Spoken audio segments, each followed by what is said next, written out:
Assalamualaikum warahmatullahi wabarakatuh. Pemirsa MTA TV dimanapun Anda berada, saatnya Anda kembali menyimak acara Tempo Dulu untuk pagi hari ini. Dan yang pertama, marilah kita senantiasa memanjatkan puji syukur kehadirat Allah Subhanahu wa taala. Di pagi hari ini insya Allah kita diberikan kesehatan dan alhamdulillah kita bisa bersua kembali. Salawat serta salam semoga tercurah kepada junjungan kita Rasulullah Muhammad SAW beserta para keluarga, para sahabat dan para pengikut yang setia menegakkan sunnah-sunnahnya. Pemirsa, senantiasa di acara Tempo Dulu ini kita ambil materi-materi sejarah, di mana sejarah di masa kelam tentu saja di sana tidak hanya hal-hal yang bisa kita tinggalkan, namun ada hal-hal yang baik yang bernilai, dan dari nilai-nilai tersebut kita bisa mengambil hikmah untuk bisa kita terapkan di saat sekarang. Dan hari ini alhamdulillah ada bahasan yang luar biasa menarik, karena kita tahu bahwa di Jawa ini raja-raja Jawa dinasti Mataram itu sebenarnya adalah di raja-raja yang terkenal, mulai Sultan Agung sampai keturunan sekarang itu dinasti Mataram Islam. Dan di sana tentu saja kita mengerti bahwa para rajanya pun juga bergelar Sayyidin Panoto Gomo Khalifatullah, dan ini akan memberikan label bahwa para rajanya ini pun sangat maju di dalam atau menjadi imam para makmum atau rakyat gitu. Yakni ada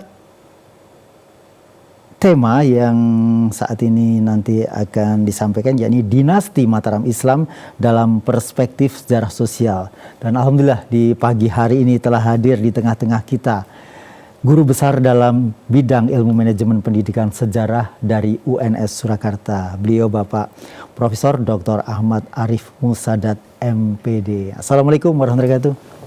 Waalaikumsalam warahmatullahi wabarakatuh. Bagaimana kabarnya Pak Arif? Alhamdulillah. Sehat ya? Sehat. Alhamdulillah. Masya Allah. Kita syukuri nikmat yang luar biasa ini. Benar. Ya. Dan kebetulan beliau ini adalah imam di masjid kami. Ya.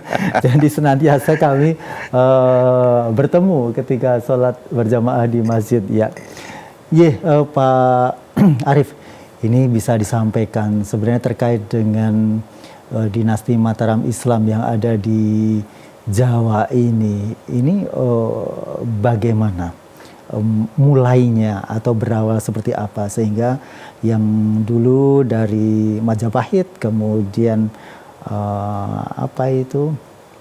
tahun 1400 kemudian hingga sampai saat ini menjadi dinasti Mataram Islam. Ya. Monggo. Assalamualaikum warahmatullahi wabarakatuh. Pak Rudi dan pemirsa MTA TV dimanapun berada, ini kesempatan yang luar biasa. Alhamdulillah saya bisa bertemu Pak Rudi bersua dengan para pemirsa. Ini tema yang sangat menarik sekali. Ya, kita akan kupas tentang sejarah Mataram Islam. Ya, cuman ini saya berikan nuansa yang berbeda dari selama ini yang ada di buku-buku yang beredar, YouTube atau apapun sekarang, ya, karena yang ada sejarah itu biasanya didominasi oleh sejarah politik, ya. Sehingga kita hanya bicara tentang kerajaan yang satu berpindah ke kerajaan yang lain, ya. Kemudian dari satu raja diganti raja berikutnya, seakan-akan nuansanya hanya masalah politik. Padahal kita bisa melihat dari berbagai dimensi. Ya, karena itu menurut Bapak sejarawan Indonesia, yaitu Profesor Dr. Sartono Kartodirjo, ini mencukuhkan sebuah pendekatan yang namanya pendekatan multidimensional. Sehingga sebuah peristiwa masa lampau itu bisa dilihat dari berbagai sisi, dari berbagai sudut pandang. Sehingga kita akan melihat sebuah peristiwa itu secara komprehensif. Nah, ini yang ingin saya ketengahkan sedikit, istilahnya mengisi relung-relung yang kosong selama ini, bagaimana dari suguhan kisah-kisah sejarah yang ada selama ini. Apalagi kalau kita melihat dari sejarah Mataram Islam ya. Kita sebut Mataram Islam karena di Jawa ini pernah 2 Mataram ya. Mataram sebelumnya juga di Jogja yang akhirnya pindah ke Jawa Timur, itulah Mataram Hindu. Nah ini khusus Mataram Islam yang memang banyak para penulis ini mengambil dari babat Tanah Jawi. Ini satu-satunya sumber yang banyak dirujuk para penulis.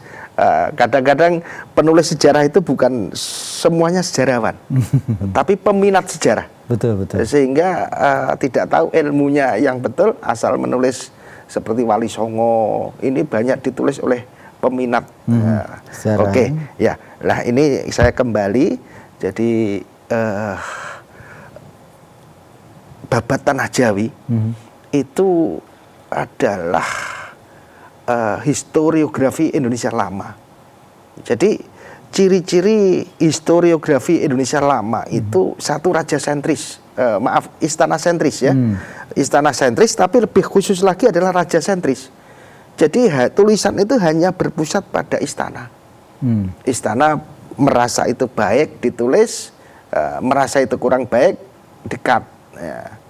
Apalagi kaitannya dengan raja. Tetap politis ya kalau begitu ya. Tetap politis juga sebenarnya. Politis juga, iya. Legitimasi. Iya. Legitimasi. Ya, jadi semuanya untuk mencari alasan pembenaran apa yang dilakukan raja. Itu yang pertama. Yang kedua regiosentris.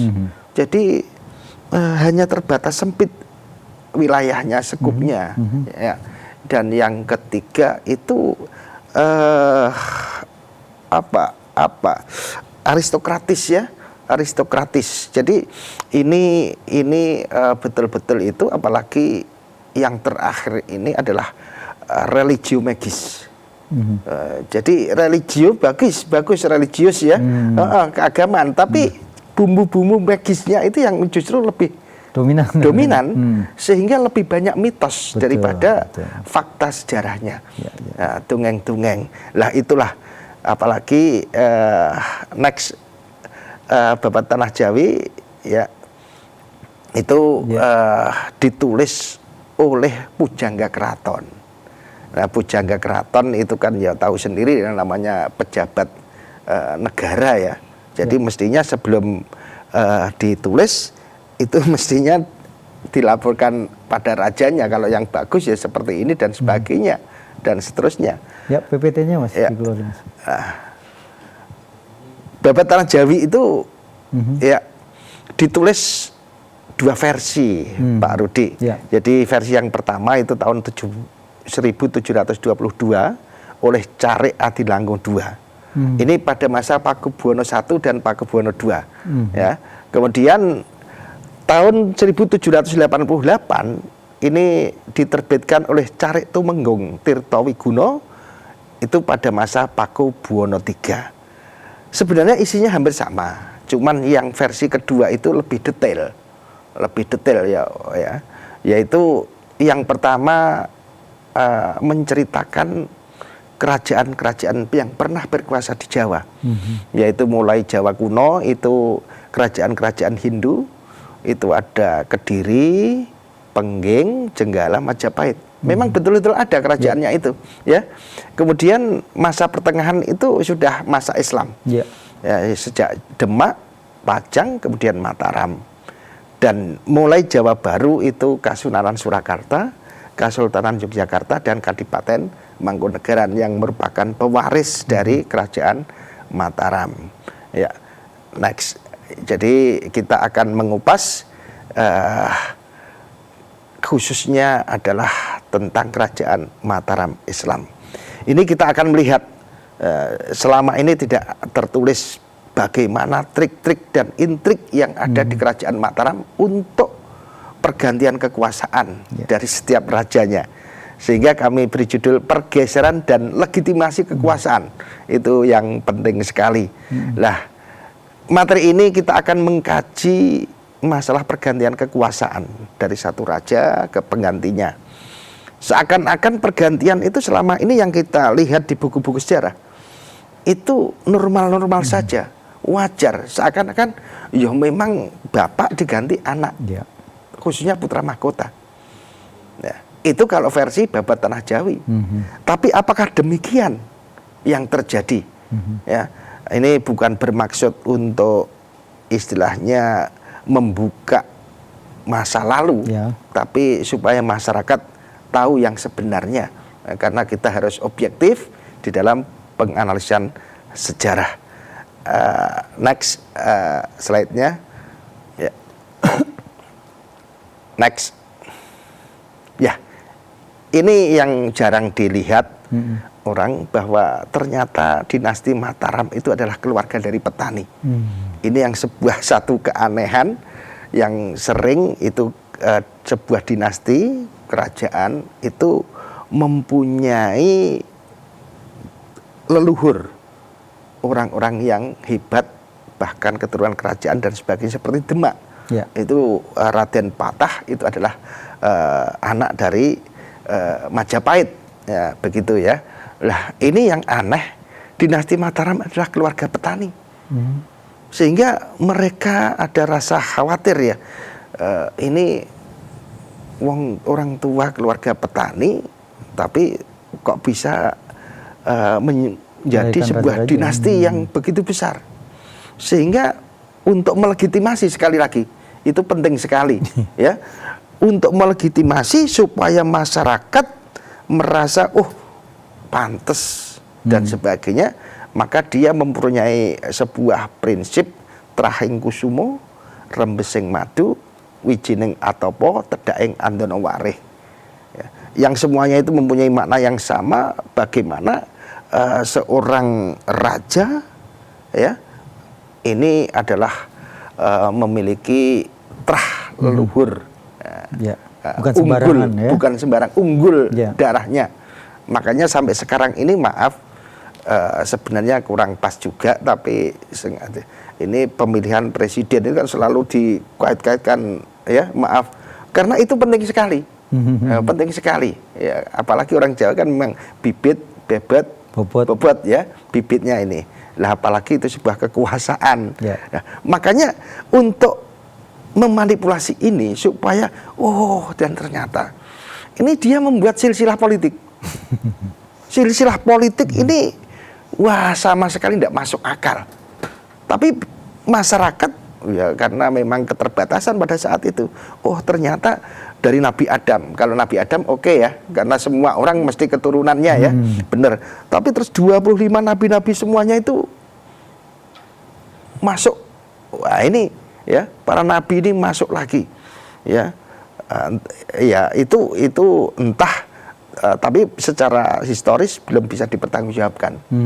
Apalagi lebih aneh lagi, dari nabi-nabi kok menjadi dewa-dewa. Dewa dan raja dalam pewayangan kan fiktif sebenarnya.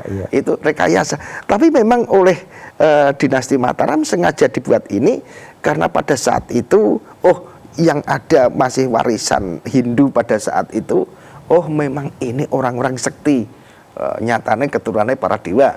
Yang sudah masuk Islam, ternyata ini leluhurnya orang-orang hebat dan sebagainya. Jadi semua itu tidak bisa dipertanggungjawabkan. Karena apa? Slide berikutnya tunjukkan. Ya, ini sebenarnya dari Mataram ini yang bisa dipertanggungjawabkan hanya slide-nya, Mas. Ya.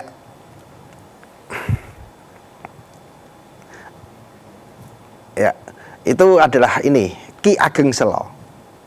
Itu memang betul-betul leluhur yang asli. Yang di atasnya semuanya itu fiktif ya. Fiktif semuanya. Yang saya katakan itu tadi silsilah politik. Mengapa Ki Ageng Selo itu baru baru yang fakta historis sesungguhnya. Kita memang lihat dari beberapa catatan sejarah, ini adalah leluhur dari Senopati yang sesungguhnya, pendiri Mataram itu. Ya, yang banyak juga diceritakan bahwa Ki Ageng Selo itu yang bisa mengalahkan petir dan sebagainya. Ini mitosnya kelihatan sekali. Ya, mitosnya, tapi kita tidak mengambil mentah itu. Ki Ageng itu julukan kepala desa kalau sekarang ini. Jadi tokoh desa. Selo itu desanya, Ki Ageng itu nama lurahnya. Jadi Lurah Selo kalau sekarang demikian ya. Itu berarti daerah antara Merapi Merbabu kan ada Selo? Iya, mungkin itu ya. Jadi itu lurah. Nah, kalau lurah itu kan bukan ningrat. Ya. Bukan ningrat. Dia orang desa biasa, petani biasa, cuman di situ dianggap orang yang bisa ditokohkan. Ki Ageng Selo. Lah, mengalahkan petir. Wah, ini tidak diambil mentah terus menangkap dan sebagainya. Enggak. Karena apa? Mungkin karena rajinnya. Jadi sampai petir menyambar-nyambar, sampai hujan, dia masih tetap mencangkul di sawah. Jadi mestinya kita mikirnya tidak mentah ya dari gitu ya. Saklek itu, tapi kita makna itu. Ya, Ki Ageng Selo, terus kemudian Ki Ageng Ngenis, ya, punya anak Ki Ageng Pemanahan yang mendapatkan hadiah dari Kerajaan Pajang berupa tanah di Alas Mentau. Nah, Alas Mentau itulah yang kemudian oleh Senopati dijadikan sebagai kerajaan Mataram. Jadi pemirsa bisa lihat ini tidak dari pihak bapak, ya. Senopati adalah keturunan dari tokoh-tokoh leluhur yang luar biasa, dan tidak hanya itu, dari pihak ibu ini para wali-wali, sunan-sunan. Wah, ini dituliskan sebagai leluhur semua. Yang ini juga tidak bisa dipertanggungjawabkan. Hanya ingin menunjukkan bahwa dia adalah Trahing Kusumo, Rembesing Madu. Nah, sehingga orang pengen melihat kehebatan itu. Nah, itu untuk mencari legitimasi. Oke, next. Ya. Nah, ini kemudian raja-raja. Kalau ini sudah ini betul-betul bisa kita pertanggungjawabkan secara historis ya. Oke, next. Ya. Nah, ini. Lah, ini Pak Rudi, jadi di sepanjang sejarahnya Mataram itu selalu merasa terancam oleh kekuasaan lain, kadipaten lain. Ya. Mengapa terancam?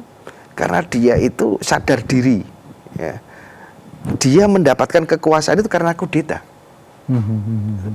Jadi di buku-buku sejarah seakan-akan pergantian wajar ya, dari Demak ke Pajang, dari Pajang ke Mataram, ya. Tapi yang sebenarnya ya, ini setelah mendapatkan bapaknya ya, Ki Ageng Pemanahan mendapatkan hadiah di Tanah Mentau, ya. Kemudian memang pekerja keras, ya. Alas itu dibuat sebuah kerajaan ya, tapi kerajaan kecil ya, desa pedesaan gitu, yang luar biasa. Masyarakatnya bisa dimobilisir sehingga kelihatan makmur. Apalagi tempat tersebut adalah perdikan. Perdikan itu tidak harus memberikan pajak kepada pusat, sehingga semuanya untuk kemakmuran masyarakat. Nah, karena itu cepat masuk. Nah, kemudian setelah Pajang itu Sutowijoyo ya, itu makmur hebat Pajang itu. Tapi setelah Sutowijoyo meninggal, digantikan putranya Pangeran Benowo. Pangeran Benowo itu lemah, tidak seperti bapaknya, ya. Sehingga saat mendapatkan serangan tidak bisa mengatasi, minta bantuan pada Senopati. Lah, karena Senopati merasa lebih kuat, akhirnya kekuasaannya justru kemudian dikudeta. Nah, sehingga Pangeran Benowo akhirnya menjadi vasal. Nah, karena dia itu hasil kudeta, maka dia berhati-hati betul. Jangan sampai ada kerajaan-kerajaan lain yang dulu juga satu level dengan dia ya, sama-sama vasal. Wah, jangan-jangan saya berkuasa, kami berkuasa, dinasti Mataram berkuasa ini nanti juga ada kudeta-kudeta. Makanya dia selalu curiga dengan vasal-vasal yang lain, ya. Karena itu sering kali terjadi perang pada masa Mataram, ya. Misalnya dengan Surabaya. Kemudian Ki Ageng Mangir, Wonoboyo, itu kan hanya deket ya. Jadi ini, oke, next. Ya, ternyata bukan hanya kerajaan yang selalu merasa terancam oleh kerajaan lain, vasal, tapi raja-raja yang naik tahta juga merasa terancam. Nah, ini setiap raja yang naik tahta itu selalu merasa terancam terhadap siapa? Keluarga sendiri, saudara-saudara, adik, kakak, paman dan sebagainya. Nah, ini terbukti sampai sekarang. Sampai sekarang. Ya, sampai sekarang. Betul Pak Rudi. Ya, karena apa? Hukum ini kan saya katakan tadi, ya, kerajaan Mataram itu bukan dinasti raja ya, yang sesungguhnya dari petani ya, sehingga hukum adat waris petani masih apa ya, masih diyakini dipakai oleh keluarga istana itu sendiri. Adat waris petani apa? Semua anak berhak mewarisi dari orang tuanya, termasuk raja, kekuasaan. Sampai sekarang kan intrik-intrik dan sebagainya. Lah itu nanti kelihatan sekali. Dan itu kelihatan sejak pengukuhannya. Waktu pertama dikukuhkan jadi raja, ya, dia sudah atas perintah ayahandanya. Meskipun perintah itu betul apa tidak. Kadang-kadang sudah redaksi kita sendiri. Redaksi kita sendiri, betul. Maka katakanlah Sultan Agung menggantikan kekuasaan. Ada kalimat yang tidak setuju, ayo maju, saya yang menghadapi. Nah, kata-kata yang tidak setuju berarti di situ ada, ya. Saya yang menghadapi berarti itu ada gertakan. Nah, kalau misalnya semua itu sepakat, tidak ada masalah. Kata-kata ini untuk apa? Kan demikian. Jadi memang dia sadar banget, ya, karena ada intrik dan sebagainya. Mengapa ada intrik? Karena tadi saya katakan dari awal, pergantian raja tidak murni mulus. Oke, next. Baik Pak Arief, sebelum mungkin kita akan melanjutkan untuk bahasan berikutnya, ada baiknya para pemirsa dimanapun Anda berada yang tadi sudah sempat sekilas menyaksikan paparan dari Pak Arief ini tentang dinasti Mataram Islam, Anda bisa bertanya melalui telepon 02716793.000, SMS WA di 08112553000. Namun sebelum kita lanjutkan, kita ikuti jeda pariwara berikut ini.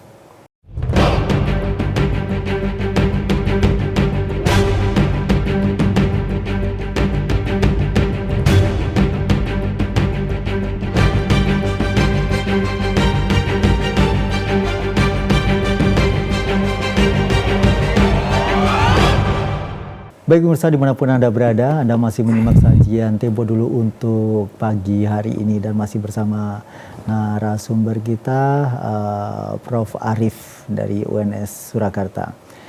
Ya Prof, mungkin bisa disampaikan juga terkait dengan tadi belum dilanjutkan ya, jadi memang utamanya di dinasti kerajaan Mataram Islam yang mulai di sana memperlihatkan kekuasaan itu betapa sangat memberikan nuansa apa ya, segala sesuatunya raja sentris begitu. Nah, ini di sisi lain bisa plus minus begitu ya. Ketika memang ada raja-raja kecil, penguasa-penguasa kecil yang mungkin bisa dikatakan seperti Mangir, Wonoboyo itu menantu sekaligus ya sebenarnya menantu. Tapi di sana memang ingin menunjukkan bahwa Anda itu tetap sebagai di bawah kekuasaan dari Mataram begitu. Itu ditunjukkan dengan soanya Mangir dan akhirnya dijebleskan di Watu Gilang itu.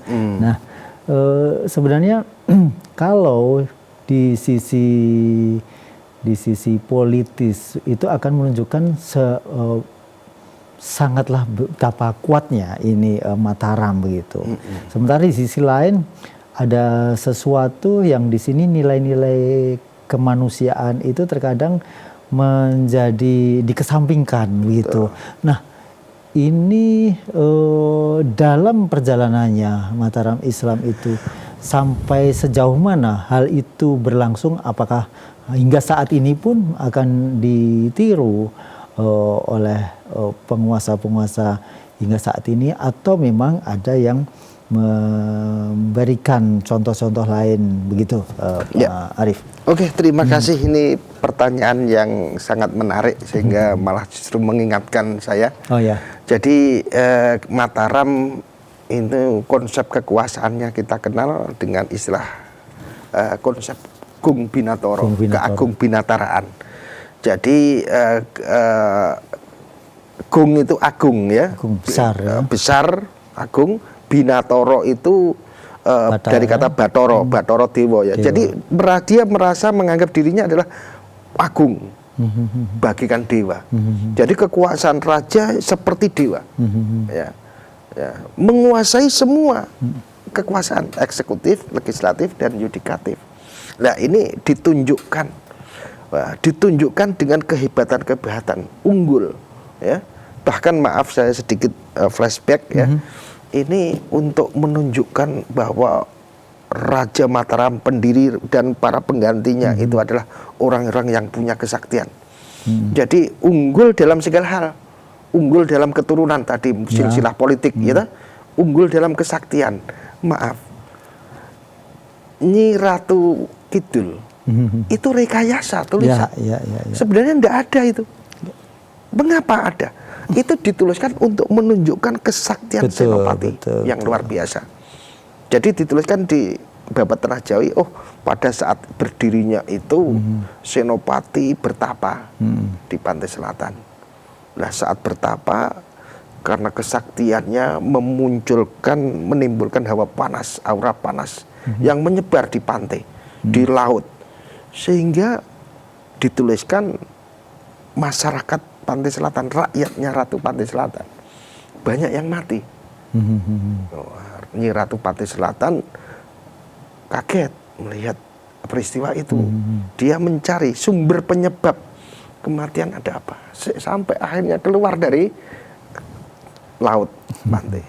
Akhirnya dia melihat satu sosok yang merupakan sumber aura panas, sumber penyebab penyakit dan kematian itu. Dengan penuh kebencian, amarah, Ratu Pantai Selatan yang maaf digambarkan sebagai sosok yang cuantik luar biasa itu mendekati, ngamuk, ya. Tapi ternyata apa? Dendam, amarah yang sudah berkecamuk ini hilang karena melihat Senopati yang ganteng, gagah, dan kelihatan perkasa. Rasa benci, dendam hilang menjadi cinta. Sehingga maaf ya, ini memang tidak bisa dipertanggungjawabkan, tapi ini saya sampaikan ya. Ini akhirnya Senopati dibopong, dibawa ke kerajaan Nyi Ratu Pantai Selatan. Nah, ini pengen menunjukkan bahwa apalagi manusia, ratunya setan aja tunduk pada dia. Menunjukkan keunggulan, kehebatan. Dan bukan hanya unggul dalam darah, unggul dalam kesaktian, tapi juga unggul dalam cinta. Ini juga penting bagi sebuah dinasti. Makanya maaf, istrinya banyak, selirnya banyak, semakin banyak itu semakin kelihatan hebat gitu loh. Gambarnya waktu itu ya. Ini mindset waktu itu ya. Makanya raja-raja berikutnya itu selalu permaisuri aja 2 ya, kulon dan wetan, belum selir-selirnya yang tidak terhitung, ada yang sampai 56 selir dan sebagainya. Itu dikatakan waktu itu semakin banyak lah karena keunggulan tadi. Lah ini semua kembali ke cerita Ratu Panten itu hanya mistik, tidak ada yang sesungguhnya itu. Fiksi ya, fiksi itu hanya pengen menunjukkan keunggulan tadi. Tapi mengapa sekarang sampai melegenda, film-film bahkan masyarakat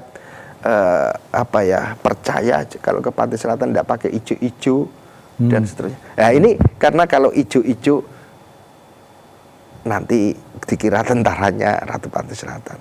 Tapi orang Jawa kan sudah punya kalau kita berani, nek wani ojo wedi-wedi, nek wedi ojo wani, nek kita sudah tidak percaya itu, tidak usah takut apa yang tidak ada apa-apa. Tapi karena ragu-ragu itu kadang-kadang, nah ini ya itu adalah legitimasi ya. Terus kemudian masuk ke tadi pertanyaannya, ini keagung binatang dicatatkan zaman Sultan Agung. Sultan Agung memang secara budaya luar biasa, ya, mencipta budaya hebat, termasuk cara berpakaian itu berbeda-beda. Raja pakaiannya apa, Punggowo sehingga ini juga tujuannya kan itu, orang masyarakat tahu, oh itu pejabat besar itu kita ya, sehingga duduknya gini dan sebagainya. Termasuk boso ya, ada kromo inggil, iya, meskipun positifnya juga banyak itu kita dengan kesopanan dan sebagainya, tapi itu adalah bibit-bibit feodalis. Ya, beda-beda itu, tapi juga bagus lah, kita tidak semuanya jelek ya. Itu terus zaman betul kemanusiaannya hilang demi kedikdayaan itu. Contohnya 2 pembesar yang diutus untuk nyerang Batavia, Belanda di Batavia, karena kalah dibunuh Baurekso itu, dibunuh. Ya, ini jadi kalau menunjukkan. Sebentar, ada telepon. Oh iya, silahkan. Baik, kita buka. Halo, assalamualaikum warahmatullahi.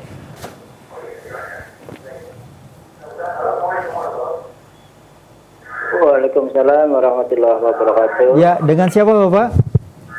Dengan Pak Jumadi di Waduk Sempor. Pak Jumadi di Waduk Sempor, silakan Pak Jumadi. Ya, mohon maaf ini udah mohon diterangkan untuk Sultan Agung itu nama kecilnya siapa? Kemudian Danang Sutowijoyo itu siapa? Hadi Wijoyo itu siapa? Nama-nama kecilnya seperti itu. Terima kasih Pak Prof. Assalamualaikum warahmatullahi wabarakatuh. Ya. Waalaikumsalam warahmatullahi wabarakatuh. Ya. Sultan Agung nama kecilnya. Oke, terima kasih Pak Jumadi di Sempor ya. Salam kenal ya. Kapan-kapan ke Solo ya. Ya Pak Jumadi, kalau Sultan Agung itu nama kecilnya kan Jatmiko ya. Jatmiko. Lah ini malah mengingatkan lagi Pak Sempor ya. Jumadi. Pak Jumadi ini luar biasa mengingatkan. Lah Jatmiko itu sebenarnya bukan putra mahkota Pak. Bukan putra mahkota. Kalau aturannya kerajaan yang menjadi raja kan putra mahkota. Ya, dan barep biasanya. Yang sulung. Bukan barep Pak. Artinya barep pun kalau itu bukan putra dari permaisuri. Ya, itu bukan. Lah kebetulan Jatmiko memang barep. Artinya gede dewe. Tapi dia dari selir. Nggak punya hak. Nggak punya hak dia. Gitu.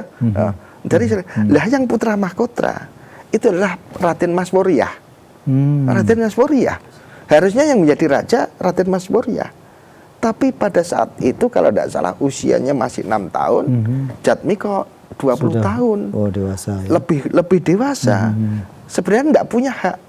Ya, tapi karena dia udah gede, punya intrik-intrik politik dan sebagainya dan seterusnya, akhirnya bisa menggeser Raden Masworyah, Sultan Agung, menjadi raja meskipun bukan putra mahkota. Ternyata di Mataram ini sangat sering terjadi, hampir selalu. Bapaknya sendiri juga bukan putra mahkota ya. Nah, mengapa demikian? Nah, karena pergeseran itu sebuah kewajaran di sana.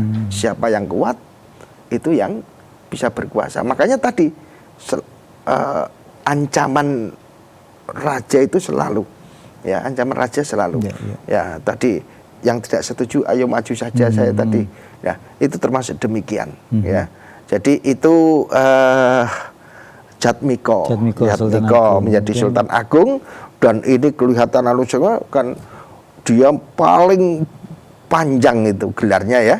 Jadi Senopati ing Alogo Hanyokrokusumo, iya. Sayyidin Panotogomo Khalifatullah Abdurrahman.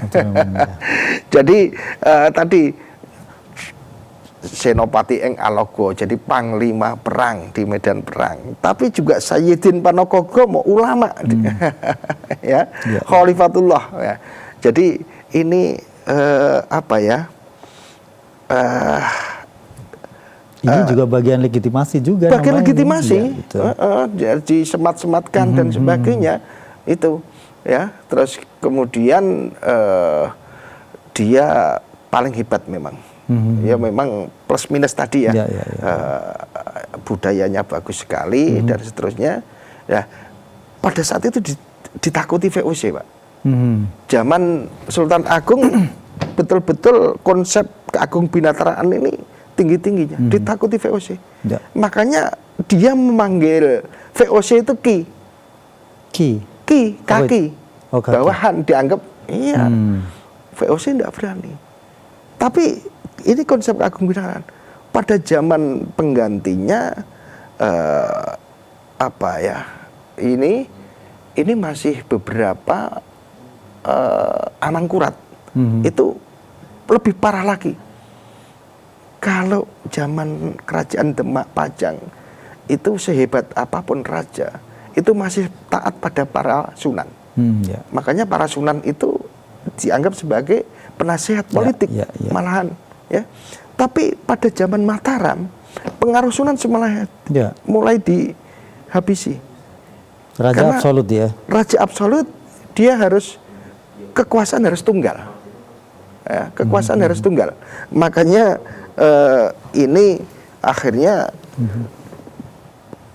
perang dengan Giri, anaknya Sunan Giri diperangi kan tidak mau ada pengaruh dan sebagainya itu. Ya. Gitu. Kalau Danang Sutawijaya ini memang sering bertukar arti dengan Hadiwijaya ya. Kalau yang di Pajang itu Sutawijaya, ya, Raja Pajang itu ya. Kalau Senopati itu Hadiwijaya. Nama kecilnya. Ya, Senopati itu kan gelar ya. Betul. Panembahan Senopati. Ya, gitu Pak Jumadi. Jumadi di Sempor. Ya. Alhamdulillah Pak Jumadi ternyata pemerhati sejarah juga begitu. Dan pemirsa, kami masih ada waktu barang 2-3 menit untuk saat ini. Jadi kita bisa mengambil nilai-nilai yang baik, namun kita juga bisa menyampingkan sesuatu yang tidak pas untuk kita ya. Karena ini ada media dakwah Islam, tentu saja hal-hal yang seperti tadi selir dan sebagainya tentu saja harus kita tidak perbolehkan. Betul. Ada kebolehan untuk beristri 2, 3 sampai 4 itu pun juga kalau bisa adil. Kalau enggak juga boleh begitu. Ya, dan selain itu juga memang kalau tadi di sisi Raja Jawa ada cerita mistis sebagai legitimasi bahwa dia penakluk jin, itu pun juga sudah ada di Al-Quran dengan Nabi Sulaiman yang penakluk hingga Raja Sabah itu dibuatkan atau memindahkan singgasananya oleh jin atas bantuan jin begitu. Tentu saja semuanya karena Allah. Nah, di hal-hal yang lain termasuk juga bahasa-bahasa Jawa yang notabene memiliki speech level sendiri-sendiri, itu pun juga memberikan nilai yang baik juga, karena kita tidak bisa samakan dengan kucing makan kemudian yang punya yang punya rumah makan, dan juga tidak semuanya mangan kabeh begitu ya. Betul. Kucing mangan atau aku maem, bapak orang maem, nah bapak dahar dan sebagainya. Ini bagian dari kalau sisi bahasa itu totokromo, undosuk dan sebagainya. Ya, mungkin di akhir perbincangan ini, nilai-nilai positif apakah yang bisa kita ambil dari dinasti Mataram Islam ini? Dan sampai saat ini, bahwa pergantian dinasti Raja Mataram selalu yang di sana yang ini bagian yang membanggakan umat Muslim, harus Muslim gitu, termasuk Raja Mataram Mangkunegaran gitu, yang beberapa waktu yang lalu informasinya kan mu'alaf begitu. Ini mungkin bisa disampaikan Pak Arif. Oke, terima kasih. Jadi untuk kerajaan Mataram Islam ini yang jelas nilai-nilai positifnya adalah peninggalan budaya. Ini yang sampai sekarang ini luar biasa ya. Jadi tadi sudah disampaikan tentang tata kromo ya, tata kromo dalam berbahasa, etika terhadap orang yang lebih dewasa dan sebagainya. Itu yang pertama. Dan yang kedua juga meskipun ini juga turut andil di dalam penyebaran Islam ya, penyebaran Islam, sehingga karena pada saat itu pengaruh Mataram Islam hampir di seluruh Jawa ya, hampir di seluruh Jawa, sehingga apa yang sudah bibit-bibit disampaikan oleh para sunan, para wali itu semakin lebih musat karena ada institusi sebuah kerajaan itu ya. Dan sebenarnya kalau toh tadi konsep kekuasaannya ada penyeimbang, meskipun memang negatifnya ada, tapi penyeimbang. Gung Binotoro Baudendyo Nyokrovati berbudi Bowo Leksono ambek adil Poromarto. Pak Rudi luar biasa ini. Berbudi Bowo Leksono ambek adil Poromarto, ini penyeimbangnya. Jadi seorang penguasa ini harus punya rasa belas asih pada masyarakat, pada kemanusiaan ya. Kalau orang salah di penjara, gitu, anaknya sendiri salah juga harus dipenjara. Ya. Kalau orang salah di penjara, maka orang yang punya hasil prestasi harus mendapat reward. Ini keseimbangan. Karena di masa Rasul pernah menyampaikan ketika Aisyah maksudnya Fatimah ini salah, maka aku yang akan memotong tangannya sendiri. Nah ini kan seperti itu. Jadi tidak boleh hukum itu tumpul ke atas. Seperti kita ini masih tajam ke bawah tajam ke bawah tumpul ke atas. Ini sebenarnya salah kalau dilihat itulah. Insya Allah nanti ke depannya kita semakin sadar ya. Apalagi ini menghadapi pilpres. Saya tidak mengarahkan ke siapa, enggak. Cuman pandai-pandailah di dalam memilih calon. Insya Allah ya, ini adalah akan terpilih calon presiden yang terbaik, ya, untuk kemaslahatan bersama, untuk kemakmuran bersama Indonesia lebih jaya. Baik, terima kasih sekali Prof. Arif. Dan insya Allah kita mungkin akan bersua di lain kesempatan dengan tema-tema yang lebih aktual begitu. Terima kasih. Assalamualaikum warahmatullahi wabarakatuh. Waalaikumsalam warahmatullahi wabarakatuh. Terima kasih. Baik. Pemirsa dimanapun Anda berada, demikian tadi sajian Tempo Dulu untuk pagi hari ini.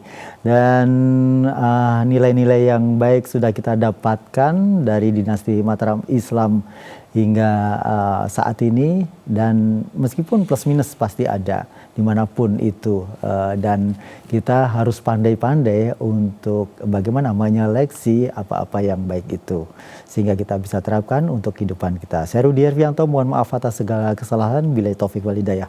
Assalamualaikum warahmatullahi wabarakatuh.